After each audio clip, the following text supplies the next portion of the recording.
So today we're going to talk about gridded bread in Appalachia. What is gridded bread? Gridded bread is a cornbread, really is what it is. It's another way that Appalachians traditionally would use corn. Corn made up such a large part of their diet. When you think about, of course, eating fresh corn, there's nothing better than a roasinier or a cream style corn or fried corn. All those things are great. But of course they were always thinking in those days about how to make it through the winter. So then there's all the dried corn. You think about drying corn and of course grinding it for cornmeal. Well, with cornmeal, then they could make cornmeal mush. That was a lot of things that my father, Pap, that I call Pap, he talked a lot about his mother would make cornmeal mush for their breakfast. They would eat it for breakfast. What was left over, she would pour it into a pan of some sort, let it set up through the day, it would harden, and then she would slice it and fry it, and then that might be their supper. They would have the leftovers of their supper with maybe honey or syrup, sorghum syrup. So lots of different ways to use corn in Appalachia for sure. Pickled corn, I'm sure that I've left out ones that you'll think about. But the gridded corn was really something that they used late in the season that they would make bread from, when it was kind of, the corn was beginning to not be as good as it was when they were eating it fresh, but still wasn't dried like when you would dry it to actually make cornmeal, like to take it to a mill and be ground. It was kind of that in-between stage. Now, years ago, before Pat passed away and I was writing about gridded bread on the Blind Pig and the Acorn, I was really doing a whole series about corn, from gathering shocks of fodder and growing corn and then different ways to eat corn. But Pat would tell me about two different ways. He told me and showed me, we made it two different ways to make gridded bread. Well, one of the ways includes that fresher corn like I was talking about, kind of the stage in between when it's kind of getting not so fresh and soft for eating straight off the cob, like if you're eating roasiniers, but really not hard enough to grind either. But the other one, the gridded bread, actually come from dried corn, where they let it dry the kernels dry on the cob. So we made both of them. And I did not care for the dried version because we were doing it at home. We didn't have a grinding, we hadn't took it to a cornmeal or anything like that. Okay, sorry for the interruption. The dentist called, so I had to take that phone call. So as I was saying, Pap and I made the two different kinds of gridded cornbread, the fresher kind and then the dried kind. I did not care for the dried kind because we didn't have a cornmeal. So literally we used a hammer and ground up, and then we didn't even have a coffee mill or something to put it through. Anyway, that's a good memory though, me and Pap and Granny doing that together.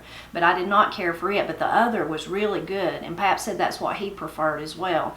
Now, back in those days, they grew a different type of corn. Of course, some people still grow it today, but it's not like the fresh sweet corn that we grow today, like Silver Queen is our favorite. We don't have a place to grow corn, but when Pap was alive, that's what we grew every year.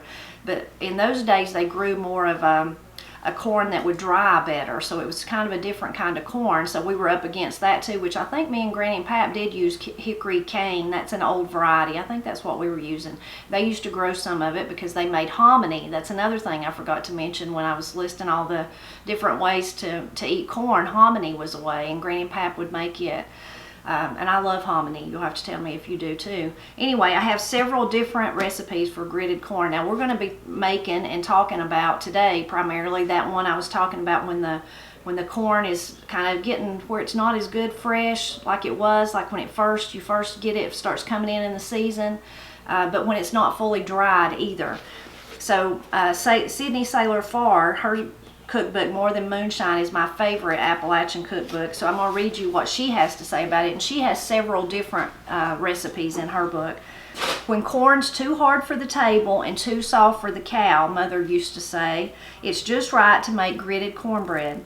This always seemed a delicious way to prolong the season of eating wholesome garden-grown corn at the end of summer. So she goes on to say, both my parents were descendants of the pioneers who came first to Cumberland Gap. In the mountains, many traditions and tools introduced by these pioneers are still observed and used. One of them was grated, she says, cornbread during the interval between the end of last year's corn crop and the beginning of the new harvest. We used a homemade grater patterned after the ones our ancestors used to make gridded meal. Instructions for making a gritter follow. So she's actually telling you how to make one. Now, Pap told me about making one, and it was very similar to this, except he said they would mostly just use any, I think she talks about using a bucket. Pap said they wouldn't waste a bucket on that, so they usually used an old tin can, like a can that maybe coffee or something like that come in. But you open a tin bucket at the seams and flatten it out until there is a piece approximately 6 or 8 inches wide and 16 to 20 inches long. Use a number 10 nail to punch holes at close intervals over the surface of the tin. Then cut a flat 1 by 6 inch board 24 inches long and nail 2 1 by 21 inch strips lengthwise along the edges. Stretch the piece of tin smooth side down across and nail to each strip. This leaves a space between the tin and the board for the cornmeal to slide down into the pan. Gritted meal will be rough in texture and will feel damp. If you prefer more refined cornbread, the meal can be sifted. We do not sift ours because we believe the extra fiber to be good for us. It can be stored in the refrigerator for a day or two. Now that goes back to, and then she goes on, she's got like 3 or 4 different recipes for gritted cornbread. And even gritted Johnny cakes, she calls them, which is just taking the batter, like the batter that we're going to make today, and frying it like a pancake instead of actually putting it in the oven and baking it.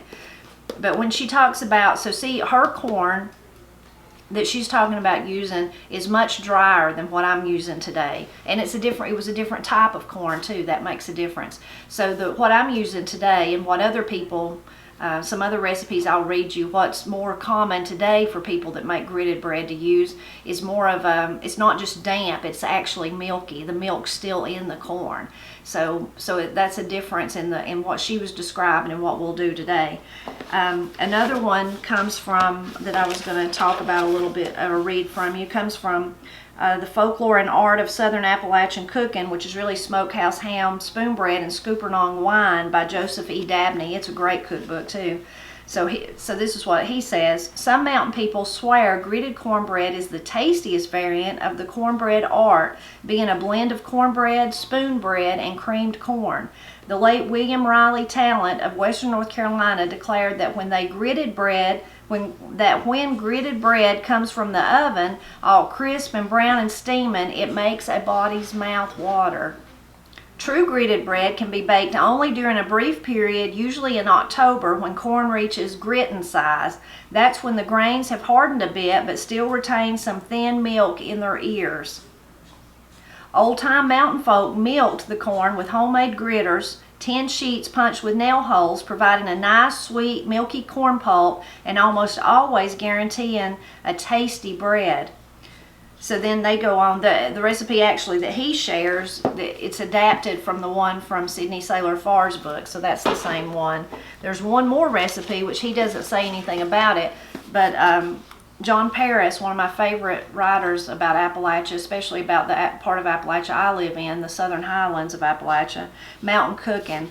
So in his recipe is interesting. So all those recipes before, the ones in those books, they mix the corn, the grated corn, gritted or grated corn together with flour. Maybe, I think one of them might use cornmeal too. And then, you're leavening, and then some milk or buttermilk and bacon grease or whatever, and then they bake it. So John Paris's is interesting because that's all he uses is the corn. So 2 cups grated corn, a half teaspoon soda, a half teaspoon baking powder, and 1 teaspoon salt, and 1 cup of buttermilk. I need to try that one. I've never tried that one.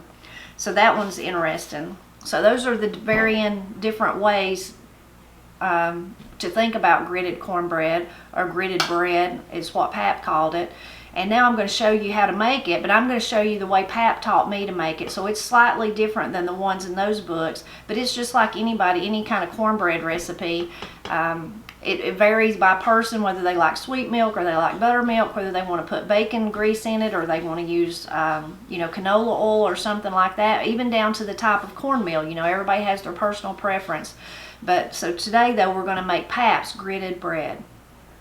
Okay, the first step, which I think is the secret to any kind of good cornbread, whether you're making gritted bread or you're making regular cornbread, is to really grease the inside of your pan really good, and then put it in your oven as it comes to heat. So we've got the oven set on 450 degrees, so I'm going to go ahead and put this in the oven now.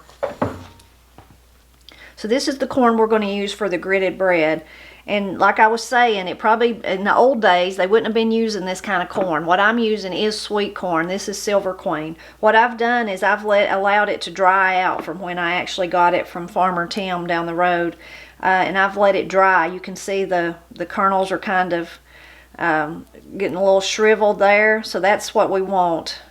If you make this, and it would be fine if you make it when the corn is not as dry as this, you could drain out some of the liquid that'll accumulate. You could do that. You could drain it a little bit. It's still going to be good. How could it not be good, you know, corn? But it does work better if you have this drier corn, and I just let mine dry out. I've left it whole in the shucks and just kind of left it to the side, laying in the floor in the kitchen, and just kind of checked it until it was ready.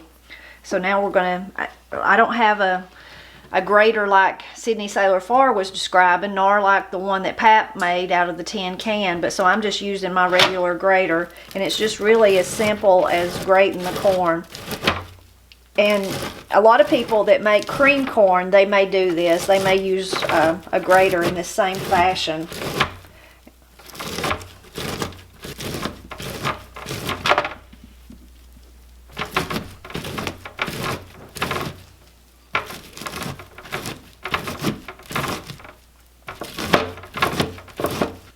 Okay, I've grated those two. These are great. If you have chickens, our chickens love these once they're grated off.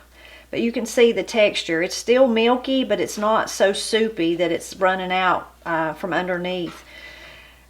This is, of course, not the texture that Sydney Sailor Farr was talking about, because she said you could sift yours. So definitely you couldn't sift this. It wouldn't do no good to sift it. If it is too runny though, you can let it drain if you've got too much milk in it. And I've already grated or gritted the rest of it. So now we'll show you how to put it all together. Okay, now we're ready to mix it up. We have and I'll put all these ingredients and the directions in the description below, so you don't have to worry about writing them down. But this is Pap's recipe. So this is 1 1/2 cups of grated or gritted corn. 1 1/2 cups of gritted corn.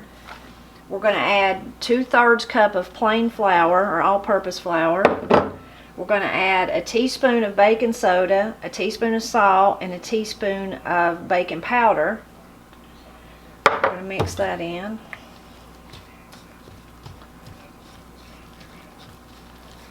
Pap's recipe called for an egg, so I have 1 beaten egg. And Pap's recipe actually called for a cup of milk. And we don't have any milk, so I'm using buttermilk, so I think that'll be just as good. A cup of buttermilk. And we're just going to mix it all together.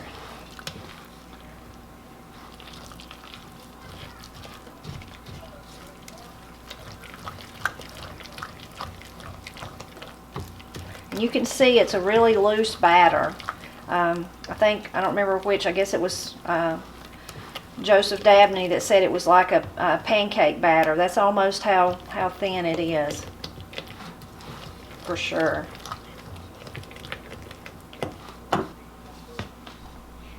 So we've got our hot pan out. You can see how the oil's smoking, and then we're going to put in the batter. That's a beautiful sound, that sizzle, whether you're making cornbread or gritted bread. Now we're going to put it in the oven and bake it till it's done, till it's golden brown on top, but usually about 20 minutes in my oven. May take longer or less in yours. You'll just have to keep an eye on it.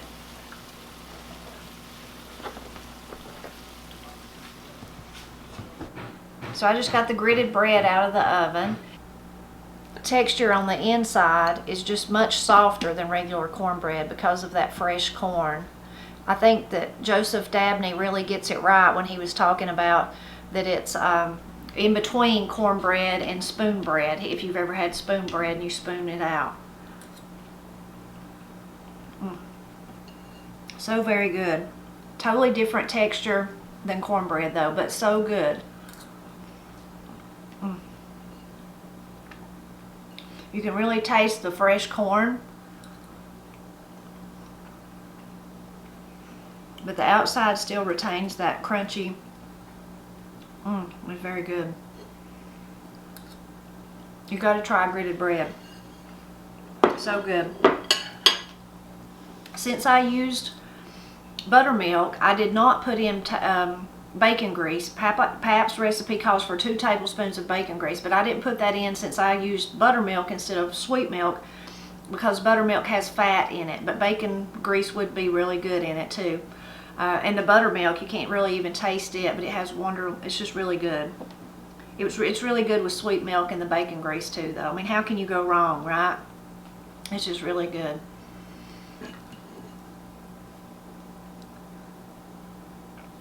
Corey's having to have a bite, even though she's behind the camera. She can't wait.